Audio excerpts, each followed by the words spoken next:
آج کی اس معلوماتی ویڈیو میں ایک ایسی تسبیح بتائی جا رہی ہے جو کہ اللہ سبحانہ و تعالیٰ کی بے حد لاڈلی تسبیح ہے اور انتہائی آسان ذکر ہے جسے نہ صرف بڑے بلکہ چھوٹے بچے بھی کر سکتے ہیں۔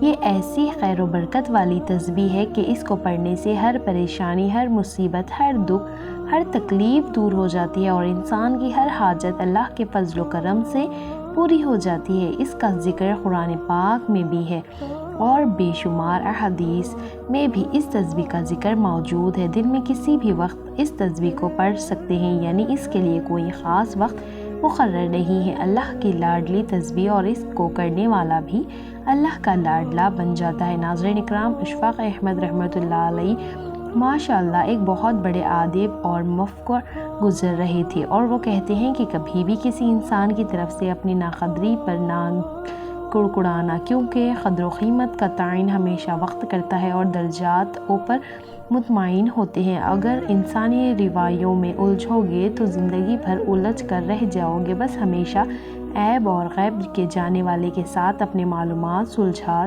رہو گے، ساری الجھنیں اور مسئلے دور ہو جائیں گے۔ پیارے دوستوں، ہمیشہ اللہ رب العزت پر توکل رکھیں، اس پر ایمان رکھیں، انشاءاللہ آپ کے سارے مسائل حل ہو جائیں گے۔ پیارے ناظرین، امام غزالی رحمۃ اللہ علیہ کے پاس ایک شخص آیا اور کہنے لگا کہ مجھے فلاں مسئلے ہیں اور میں بے حد پریشان ہوں۔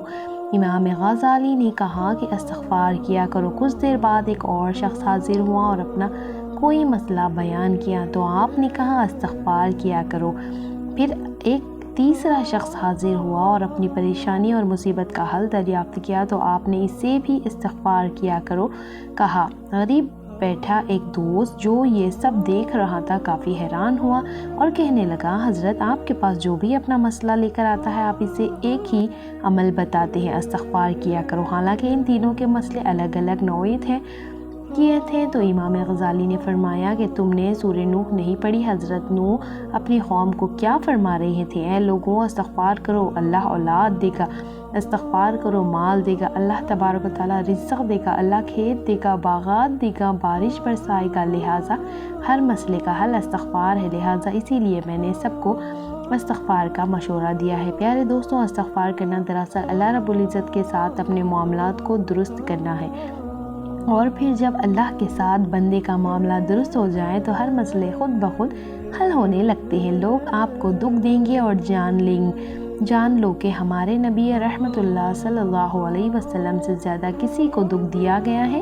جب لوگ اپنے دکھ کو دے سکتے ہیں، یعنی ایک بہترین اخلاق کے حامل اور سچے ترین صادق ایمان کو دکھ دیا جا سکتا ہے تو ہم اور آپ کس کھیت کی مولی ہیں اور ہماری کیا حیثیت ہے؟ تو ہمیں بھی لوگ دکھ دیں گے، اپنے بھی دکھ دیں گے، بیگانے بھی دکھ دیں گے۔ ہو سکتا ہے کہ آپ کام پر موجود دوسرے کو لذگر بھی دکھ دے سکتے ہیں، لیکن ہمیشہ یاد رکھیں دکھ نبیوں کی میسر ہے، اور اگر دکھ اور غم اچھے نہ ہوتے تو کبھی نبیوں اور پیغمبروں پر نہ آتے۔ ہر نبی غم سے گزرا ہے اور ہر نبی دکھوں سے گزرا ہے، ہر نبی مشکلات سے گزرے ہیں، ان سے گھبرانا بالکل بھی نہیں چاہیے، بلکہ یہ انسان کے درجات کی بلندی کا سبب بنتے ہیں۔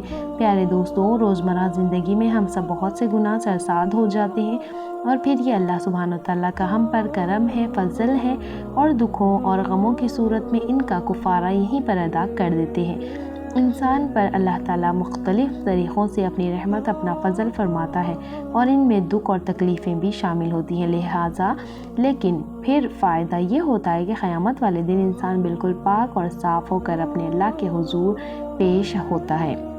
حدیث مبارک کے الفاظ میں یہ ہے کہ قیامت والے دن کچھ لوگ بالکل صاف شفاف ہو کر آئیں گے اور ان کا عمل نامہ بالکل صاف ستھرا ہوگا، اور کہا جائے گا کہ یہ وہ لوگ ہیں جن کو دنیا میں بڑی بڑی مصیبتیں، تکلیفیں کا سامنا کرنا پڑا، لیکن ان لوگوں نے ان مصیبتوں اور تکلیفوں پر اللہ کے فضل سے صبر کیا، اور آج اس کے نتیجے میں قیامت والے دن ان کے اعمال میں کوئی گناہ نہیں ہے، یعنی ان کے اعمال ناموں میں صرف اچھائیاں ہی اچھائیاں ہیں۔ لہٰذا بے شک اللہ سبحانہ وتعالیٰ صبر کرنے والوں کے باشرط دیتا ہے اور فرماتا ہے کہ تمہیں فرشتوں کی جانب سے سلیوٹ کیا جائے گا، اور خود اللہ سبحانہ وتعالیٰ اپنے ایسے بندوں پر سلام بھیجتا ہے۔ اور جان لیجیے کہ قرآن میں صبر کا لفظ تقریباً 100 بار آیا ہے۔ اور جتنوں نے بھی سب سے بڑی خوبی صبر ہے۔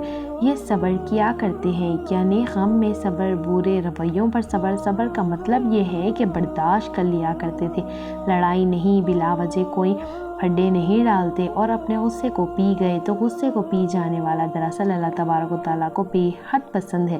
پیارے دوستوں، حدیث مبارک ہے، اور جب بھی آپ کو کوئی مشکل، کوئی مسئلہ یا تکلیف درپیش ہو تو اس حدیث مبارک کو اپنے سامنے ظاہر رکھنا، انشاءاللہ اس سے آپ کو بہت فائدہ حاصل ہوگا۔ جان لیجئے کہ عمر بن العاص نہایت ہی جید اور بزرگ صحابی گزر رہے تھے۔ حضرت عمر کے دور میں مصر کے گورنر رہے تھے، اور تو کسی صحابی نے عمر بن العاص سے کہا، میں نے نبی کریم صلی اللہ علیہ وسلم سے یہ سنا تھا کہ قیامت کے نزدیک رومی غلبہ پائے جائے گا، اور آج کے حالات بالکل ایسے ہی۔ رومی یعنی عیسائی لوگ آج کل کافی غلبہ ہو چکے ہیں۔ عمر بن العاص مسکرا کر کہنے لگے، اس بات کی سمجھ ہے کہ یہ کیوں غلبہ پائے جائیں گے؟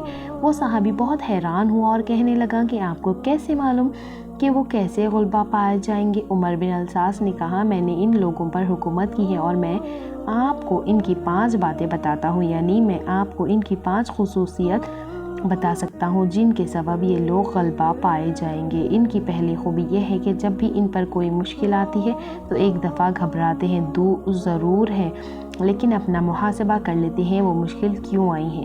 قسمت کو کوستے نہیں رہتے کہ ہائے میں مر گیا، ہائے میں لٹ گیا، میری قسمت برباد ہو گئی۔ نہیں، یہ گھبرائے ضرور تھے، لیکن پھر سوچتے ہیں کہ یہ مصیبت آئی کیوں تھی؟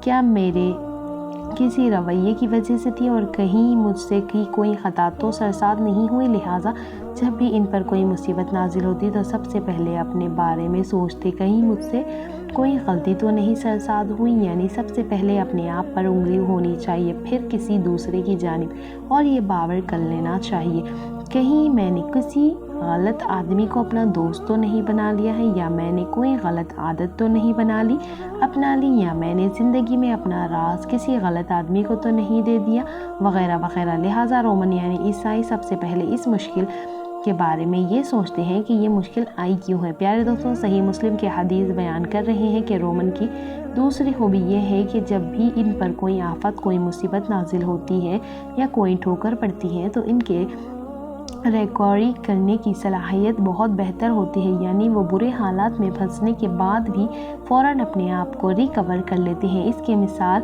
یعنی سمجھ لیجئے، اگر ایک بندہ انٹرویو میں فیل ہو جاتا ہے تو بجائے اپنی قسمت پر ماتم کرنے یا دوسروں کی ساتھ گلے شکوے کرنے کے بجائے وہ اپنی کمی کوتاہی کو دور کرنے کی کوشش کرتا ہے تاکہ اگلی بار وہ اپنے اس انٹرویو میں کامیاب ہو سکے، اور اس کی ریکوری کرنا چاہیے۔ عمر بن العاص نے بتایا کہ تیسری خوبی ان کی یہ ہے کہ جب یہ دیکھتے ہیں کہ جنگ میں شکست ہو رہی ہے تو اس وقت اپنی بار تسلیم کر کے بھاگ جاتے ہیں، لیکن پھر ہاتھ پر ہاتھ دھرے نہیں بیٹھتے اور دوبارہ حملہ کرنے کے لیے پہلے سے بہتر تیاری پکڑتے ہیں، اور یہ بھی ایک عقل مند اور دانائی ہوتی ہے۔ جیسا کہ سلطان صلاح الدین ایوبی ایک بار میدان جنگ سے جنگ کیے بغیر واپس پلٹ جائے، اور پھر جب ان سے پوچھا گیا تو انہوں نے بتایا کہ میں نے حالت کا جائزہ لیا تھا اور حالت بالکل ہماری فوج کے خلاف تھی، اور پھر عیسائی بادشاہ نے ہمیں یہ آفر بھی دیا تھا کہ اگر اب بھی پلٹ جاؤ گے تو بچ جاؤ گے، ورنہ سب کے سب مارے جاؤ گے۔ لہٰذا میں نے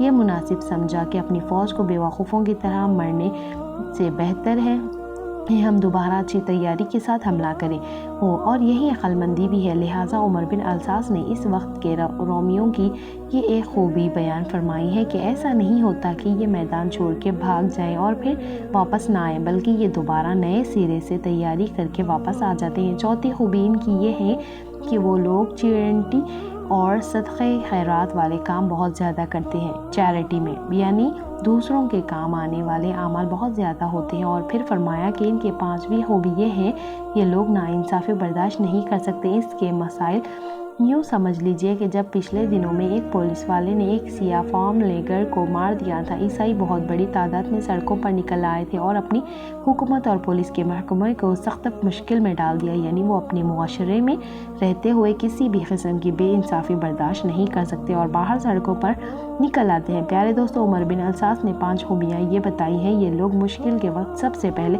اپنا محاسبہ کرتے ہیں۔ دوسری بات، مشکل کے وقت نکلنے کے لیے